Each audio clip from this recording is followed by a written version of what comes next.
안녕하십니까. 식스센스 출발해 보도록 하겠습니다. 6월 시작의 분위기가 나쁘지 않은 것 같습니다.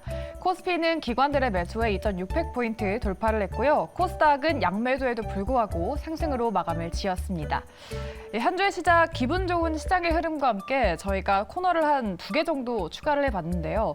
내일 어떤 종목 공략해야 될지 궁금하실 것 같아서 저희가 시초가 공략주 코너를 넣어봤습니다. 오늘 어떤 종목이 나오게 될지 끝까지 기대해 주시고요. 그 첫 시간을 함께 해주실 두 분 소개해 드리도록 하죠. 오늘은 이상경 차장, 이화진 과장 나와주셨습니다. 두 분 안녕하십니까? 안녕하세요. 네. 오늘 저희가 부분 개편을 한번 해봤는데 시초가 공략주 기대를 많이 해보도록 하겠고요. 오늘 다행히 좀 시장에 상승 종목이 좀 많고 빨간불로 마감을 한 것 같은데 이번 주에도 이번 흐름이 좀 이어질까요? 아마 이제 저희가 이제 연휴를 앞두고 있는 가운데 하루 이제 징검다리 휴일을 앞두고 있죠. 그런데 이제 미국 시장이 생각보다 좀 견조한 흐름들을 좀 계속 보여주는 방향성을 좀 흘러가는 것 같은데 전반적으로 그동안의 셌던 업종들 중심으로는 조금 더 좀 그런 부분들이 좀 매기가 이어지는 확산되는 분위기였거든요.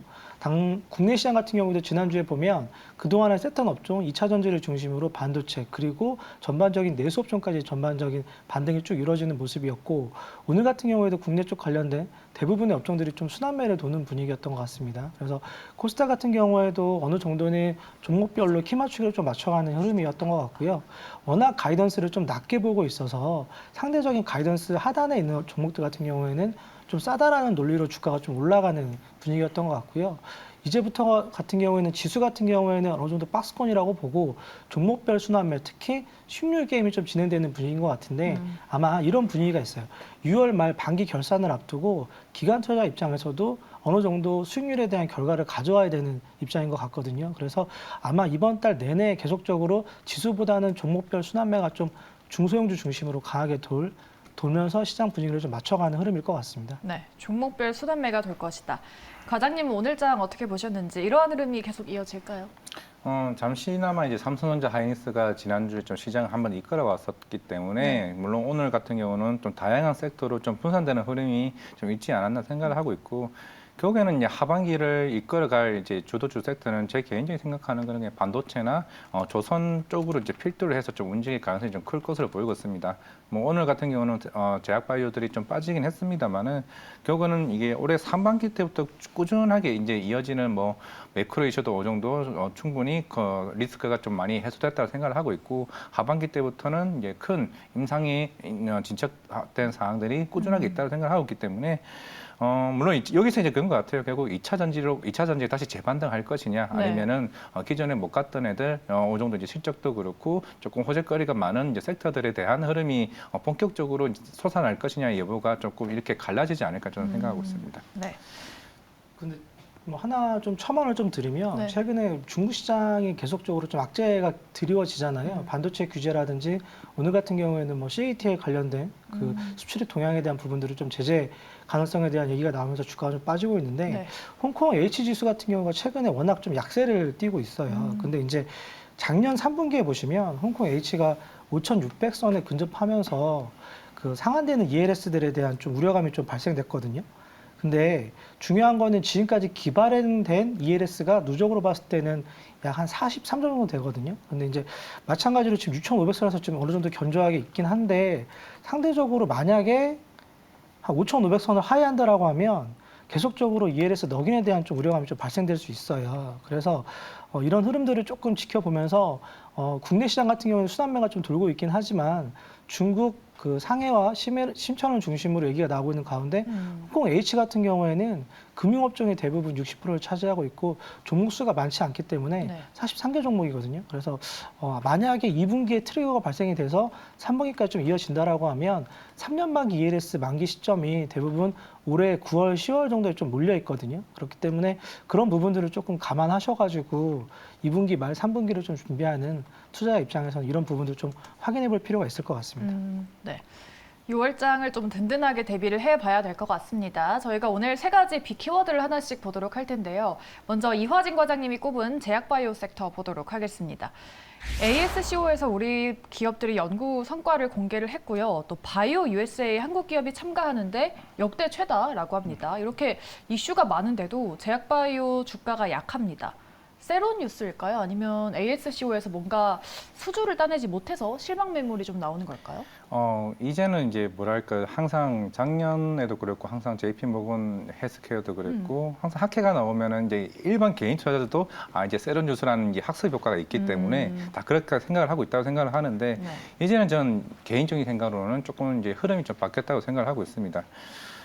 올해 초부터 이제 머크사에서도 이제 비세포 폐암 관련해서 임상 글로벌 3상이 진행 중에 있고 그러면서 이제 알테오젠이 관련된 플랫폼이 이제 마일스톤 수치를 했고 그리고 ABL 바이오도 셀트리온도 최근에 그거 유플라이어마가 이제 품목 허가가 이제 떨어지게 되면서 네. 이제 하반기 때부터 본격적으로 이제 바이오 시밀러 쪽으로 미국 시장으로 이제 진출하게 됩니다.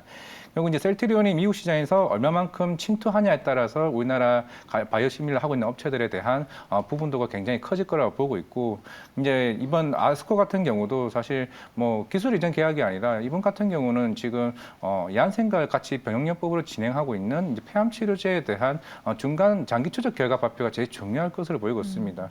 뭐 사람들이 오늘 뭐 알테오전 뭐 학회 때문에 빠진 거냐? 알테오전은 참가도 하지 않은 상황이기 때문에 그동안 이제 마일스톤 수치를 했고 단기적인 차익 실현에 나왔던 부분이 좀 생각을 하고 있기 때문에 단순하게 이번 학회로 인해서 빠진 것이 아니라 이제 하나둘씩 조정씩 이제 그동안 가파르게 올라왔다는 부분들이 조금씩 빠지고 어느 정도 조정 기간을 통해 가지고 조금 흘러갈 수 있는 부분이 아닌가 생각을 하고 있기 때문에 네. 물론 오늘 바이오 USA도 열리고 결국에는 이제 아스코도 열린 상황이긴 하지만은 이제 우리가 예전 같은 경우는 1상 이상으로 진행했던 바이오 섹터들이 대부분 이제 올해 하반기 때부터는 인상 3상까지 온 이제 진척에 대한 부분이 없지 않아 있습니다. 그만큼 3상이 끝나고 풍목허가와 같이 나중에는 이제 10판까지 가게 되면은 아마 2024년, 2025년에는 우리나라 제약바이오 회사들 같은 경우가 이제 지급대를 마일스톤이나 아니면은 이제 품목 허가를 통해 시판에 대한 매출이 본격적으로 상승하는 시기가 될 것으로 보고 있기 때문에 이제부터는 여기서라도 이제 종목별로 선별화가 좀 중요하지 않을까 생각을 하고 있습니다. 네. 마일스톤에 대한 모멘텀이 있는 기업들을 보자. 어떤 종목을 봐야 될까요? 유한양행이 일단 제 탑픽이라고 볼 수가 있고 이번 네. 아스코에서도 이게 비세포 폐암 관련해서 얀센과 병역요법을 지금 진행을 하고 있습니다. 지금 이제 아스트라제네카 이제 타그리소가 이제 지금 먼저 진출을 하고 있습니다만은 네. 결국에는 이게 1차 치료제에 들어가는 부분이 제일 중요하고 이거를 보험급여를 받아야 수요가 폭발적으로 늘어나는 부분이기 때문에 만약 여기서 병역비 생각보다 잘 나왔다라고 하게 되면은 이제 유한양행은 오스코 때가 6대4로 이제 지분을 나눈 부분이기 때문에 그래서 이번 아스코 학회에서는 물론 많은 회사들이 진출을 하긴 했습니다만은 결국 제 시장에서 관심 있는 거는 유한양행과 얀센과의 병역요법 중간 발표가 굉장히 중요하다 말씀드리겠습니다. 네. 제약바이오 주가 부진은 그동안 올라왔던 게 조정을 거치고 있는 거다. 그 안에서는 유한양행을 탑픽으로 꼽아주셨습니다. 제약바이오에 대한 이슈 짚어봤고요. 다음으로는 리튬으로 가보도록 하겠습니다. 탄산 리튬 가격이 올라가고 있다는 소식에 리튬 종목들이 시세를 냈죠. 오늘 2차 전지 반등이 좀 이어졌는데 그 안에서도 말씀드린 리튬뿐만 아니라 뭐 폐배터리나 음극재 다 같이 갔잖아요. 근데 리튬 테마로 묶여서 가는 종목 중에 진짜 관련 있는 기업들을 좀 가려내 봐야 될 것 같은데 어떤 종목들을 좀 위주로 봐야 될까요? 일단 사실은 원자재 관련돼서 리튬 관련된 가장 큰 수혜주 같은 경우에는 대표적인 종목이 포스코 홀딩스에 있을 것 같고요. 그 밑단에서 그나마 조금 접근이 가능한 게 에코프로 정도일 것 같은데 상대적으로 종목별 순환매가 돌 때 오늘 세게 돈 거는 뭐 어반 리튬이라든지 뭐 관련된 테마 업종이라고 좀 볼 수 있죠. 그동안에 리튬 관련된 투자 부분들을 해외 쪽에 관련된 투자를 결정을 했고 그런 부분들이 리워드 될 수 있다라는 좀 기대감이 좀 반영이 된 것 같은데 아마 강원에너지 같은 경우도 그런 부분들을 좀 편입이 된 흐름들이 좀 있거든요. 그래서 해외 자원 개발 같은 경우에는 포스코 그룹이 그동안에 보여줬던 염호에 대한 투자 부분들 그리고 거기에 대한 추출 기간이라든지 그리고 매장량에 대한 부분들을 좀 감안을 해야 될 것 같고요. 저희가 시장에서 그동안에 NCM에 대한 부분들을 갖고 국내 쪽에서 가장 투자에 대한 부분들을 발현을 했다라고 하면 LFP 관련된 부분 같은 경우에는 이번에 테슬라 쪽에서 이제 장착을 하면서 추후에 시장에 대한 부분들을 좀 확장을 할 것 같고요.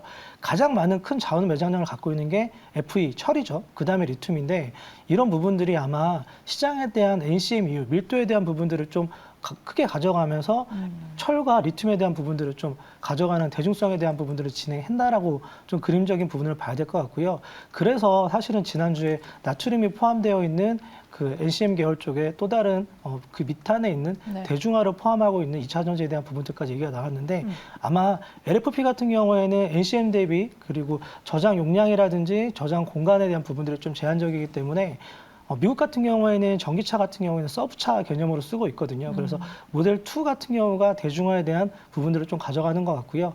아마 사이버 트럭이 오픈이 되면서 이제 향후에 나올 수 있는 이제 전기차 충전이라든지 시간에 대한 부분들을 좀 확장에 대한 개념으로 봐야 될 것 같은데, 이런 부분들이 확장되면 확장될수록 향후에 들어갈 수 있는 머터리얼 쪽에 관련된 부분들은 계속 자원적인 무기가 될 수도 있고 경쟁이 될 수도 있거든요. 그렇기 때문에 이렇게 좀 관련된 부분들이 좀 순환매가 돌면서 업종에 대한 관심이 좀 있을 때 비중을 얘기가 나오면 좀 줄이고, 만약에 좀 관심이 없을 때 좀 비중을 좀 늘려가면서 시장에 대한 부분들을 2년, 3년 정도 좀 큰 그림에서 좀 접근이 가능할 것 같다라고 좀 보고 있습니다. 네, 리튬 관련주들은 비중을 조금 늘리면서 중장기적인 관점으로 보자라고 말씀해 주셨습니다. 리튬에 대한 이야기 해봤고요. 마지막 키워드 MR로 넘어가 보도록 하죠. 이 WWDC 개막을 코앞에 두고 있습니다. WWDC가 애플의 개발자 회의인데 매년 신제품을 공개했었고 올해는 MR 헤드셋이 나올 걸로 보이죠. 근데 이 기기 가격이 한 400만 원 정도가 된다는데 사는 사람이 좀 얼마나 많을지가 의문이에요. 앵커님 사실 거 아닙니까? 400만 원은 너무 비싼데요? 네. 그래도 이제 홍콩이나 이런 관련된 뭐 인플루언서들이 분명히 이제 유튜버들 위주로 있다는, 제가 봤을 때는 충분히 이제 살 것으로 보이고, 이게 그 처음에 정도? 에어팟 나왔을 때도 약간 이런 분위기가 나오지 않았을까 생각을 하고 있습니다. 이거를 무슨 2, 30만 원 주고 사냐라고 얘기를 했었는데, 하지만은 이제 그 이후에 이제 그 애플 그 아이팟이 생각보다 굉장히 잘 팔리게 되면서 오히려 그 컨텐츠 자체가 계속 높아지는 상황이 왔었고, 하나의 카테고리 속에서도 이제 특히 뭐 아이폰뿐만 아니라 맥북과 더불어서 매출에 크게 견인한 이제 역할을 이제 했었기 때문에, 결국 이제 이런 MR 헤드셋이 결국에는 어디까지 확장성이 되느냐도 좀 중요할 것으로 보이고 있습니다. 네. 단순하게 이거 400만 원짜리 살 거야 안 살 거야가 여기서 끝나는 게 아니라 이 기술이 과연 어디까지 실제로 MR 헤드셋이 아이폰이나 아니면은 아이패드와 맥북과의 이런 연계성과의 부분도 제가 봤을 때 굉장히 좀 중요할 것으로 보고 있는 상황이기 때문에, 물론 내일 새벽에 열리는 이제 WWDC에서도 아마 이와 관련된 얘기가 더 나오지 않을까 생각을 하고 있습니다. 물론 이제 이게 유튜브나 관련된 실제로 좀 사시는 분들은 이런 관련된 헤드셋을 굉장히 많이 살 것으로 보고 있기 때문에 그런 흐름에서 이제 따라 사는 소비자도 충분히 좀 나오지 않을까 생각을 하고 있습니다. 네. XR 헤드셋이 공개되고 나서 그 이후에 얼마나 확장되는지 그 생태계 확장이 좀 중요한 것 같습니다. MR 헤드셋 사실 건가요, 사장님은? 아마 이번에 애플이 공개하는 게 크게 두 가지를 봐야 될 것 같은데요. 첫 번째는 15인치 애플 맥북에 대한 부분들, 그리고 이제 리얼리티 프로라 그래서 이전에 메타라는 그룹에서 좀 했던 부분들이 있는데, 가장 큰 차이점은 메타 같은 경우에는 배터리가 뒤쪽에 있어요. 근데 이번에 애플이 공개하는 리얼리티 프로 같은 경우에는 배터리가 저희 허리 부분에 장착을 하거든요. 그리고 이제 가장 중요하게 봐야 될 게 카메라가 한 12개 정도 들어간다라고 봐야 되는데, 손으로 작동을 해서 촉감에 대한 부분들이 좀 이연이 되는 것 같고, 상대적으로 애플 링이라고 해가지고 기존에 저희가 이제 애플에 대한 링을 장착을 해서 NFC 관련된 결제 부분이라든지 차 문을 여는, 그리고 이미 양산에 대한 부분 같은 경우에는 대만 업체랑 이미 협력이 끝났고요. 빠르면 내년 3월 정도 이미 기기에 대한 부분들을 오픈을 하거든요. 그래서 코로나 전후에 좀 쉬었던 부분들이 이번에 이제 5개 새롭게 기기에 대한 부분들이 좀 오픈이 되는데, 아마 질의응답 시간에 가장 결정적으로 애플카에 대한 부분들에 대해서 또 질의응답이 나올 것 같거든요. 그래서 시장에서 기다렸던 맥북과 그리고 리얼티 프로, 그리고 마찬가지로 향후 애플이 추구하는 애플카에 대한 부분까지, 그러면 사실 이런 부분들을 통틀어서 국내 같은 경우에는 실질적인 수혜 기업이 그나마 LG그룹일 것 같고요. 상대적으로는 지금 양산을 준비하고 있고 특허 부분들을 향후 가져가는 건 대만의 폭스콘을 중심으로 진행이 되고 있기 때문에 간신 같은 경우에는 가지고 있대 시장이 열리는 부분들, 특히 이제 이런 부분들과 맞물린다라고 하면 아까 말씀드린 카메라 쪽에서는 3D 센싱 모듈을 갖고 있는 나무가 정도 될 것 같고요. OLED 증착, 중소형지 증착에서는 글로벌 MS 1등을 차지하고 있는 선익 시스템 정도가 그나마 관련된 중소형주를 좀 봐야 될 것 같습니다. 네, 애플 헤드셋 출시와 함께 관련한 종목들의 주가 흐름 잘 눈여겨보도록 하겠습니다. 이렇게 오늘의 이슈들과 섹터 점검해 드렸고요. 그렇다면 오늘 눈에 띈 종목들은 어떤 걸지 궁금해하실 텐데요. 놓치면 안 되는 오늘의 특징주 권재은 아나운서가 전해드리겠습니다.